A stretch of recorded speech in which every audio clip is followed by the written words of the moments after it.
Hi, Worthies. It's Coach Mitzi here. Wanted to let you know that I apologize greatly for not getting my self-care video out yesterday. Uh, but I thought it would be really important today to share with you some self-care that I'm having to do. Sometimes when you have a chronic health condition, like I do with CFS, it decides at the most inopportune times, like the day you're going to be filming and editing and putting out a video for everybody to see, to act up. And so I had to listen to my body and not get the film out, and I apologize greatly for it. But I did do some self-care for myself. So I rested, took a nap, hydrated, took my supplements, made myself eat. For some reason, when my CFS flares up, I don't feel like eating. I think sometimes because the pain and you're just so tired and it's just can't motivate, and I get some cloudy thinking and my joints ache and just everything. It can be overwhelming. So I don't want to eat, but I made myself eat, even though it was light meals. And as I said, I rested. Today I woke up feeling much better. And so what I did today, as you can tell, virtually no makeup, I gave myself a good skincare mask and exfoliated and all that good stuff. And then just did a little bit of powder and eyeliner and some lip balm, just so I didn't feel like I still looked like death walking from yesterday with my CFS, but have just taken it easy. And so I wanted to let you know that sometimes that's okay, and sometimes that's the best you can do. Then you do that. There is no shame in having a chronic health condition. And sometimes I have to remind myself of that, because when I first got diagnosed, it's like I had to grieve the person I had been up until that diagnosis, that I didn't have the ability to blow and go and stay out all night and do the things that I used to do. Like, I live in Texas, guys, and I can't handle heat anymore. Like, I can't handle heat for very few minutes at a time. And that's difficult. So, I had to kind of grieve that loss of, I don't know, my independence in that way.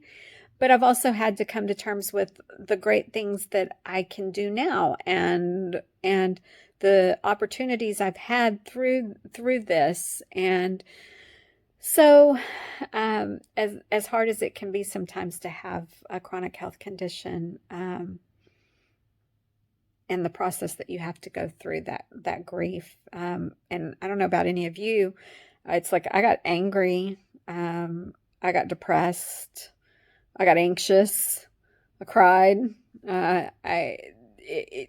It's grief. It is grief of that loss of that person. But at the core, I'm still who I was. Me as a person hasn't changed, just what I'm able to do and how I do it has. And again, that has opened up so many more opportunities to work with clients that have chronic health conditions, and let them know about my situation, more so they understand that when they talk, there's not going to be judgment, that there is going to be somebody with empathy and understanding, but is also, going to be able to give them some good tips and advice on things they can do. So that is a good thing in this. But some self-care things that you might do. So let's say if you have a chronic health condition and you've had a flare-up, what is something self-care you can do? Well, one, it's listen to your body and respond appropriately. So if that means you need to take some medication, or you need to take your supplements, you need to hydrate, you need to soak in the tub or in the shower, you might need to use a shower chair if you're feeling weak.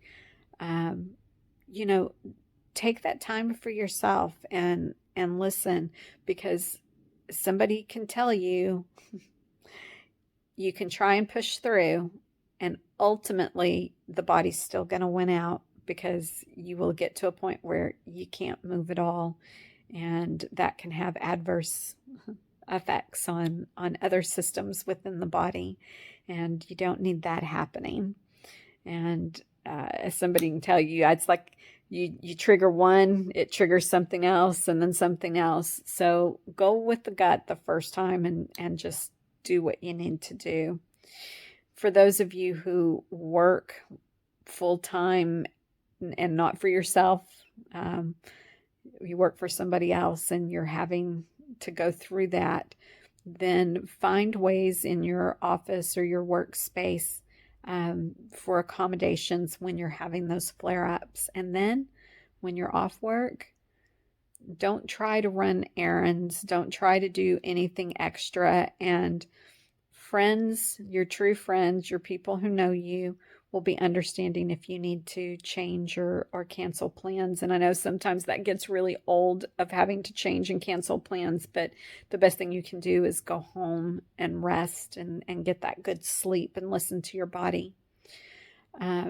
I would love to know any tips, tricks, things you do when you are having any type of flare-up with a chronic condition.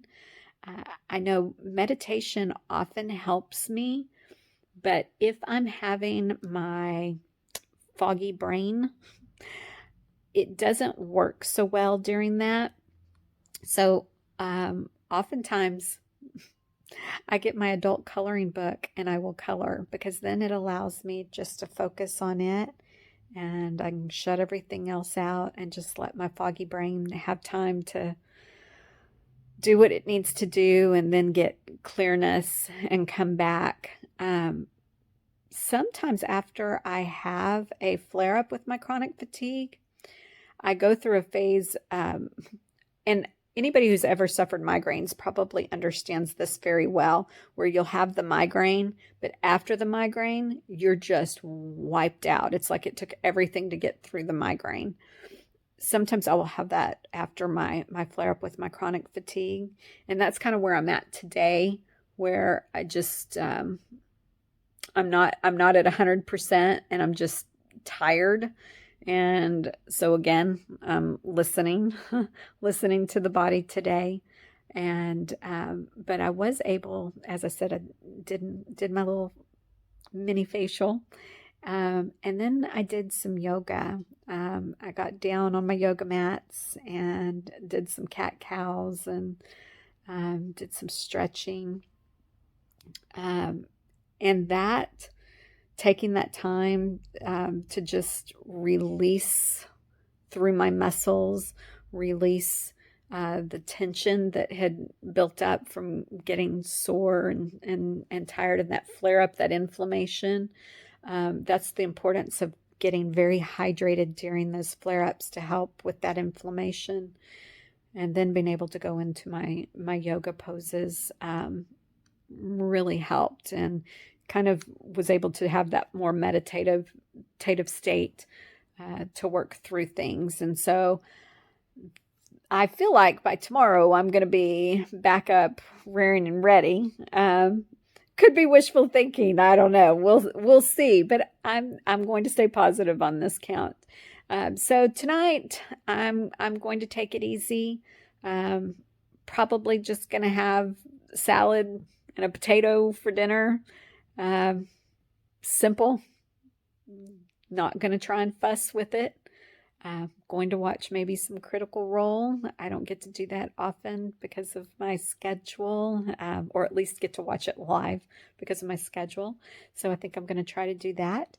And yeah, and just acknowledge that through my flare-up, it was okay to do some self-care for myself.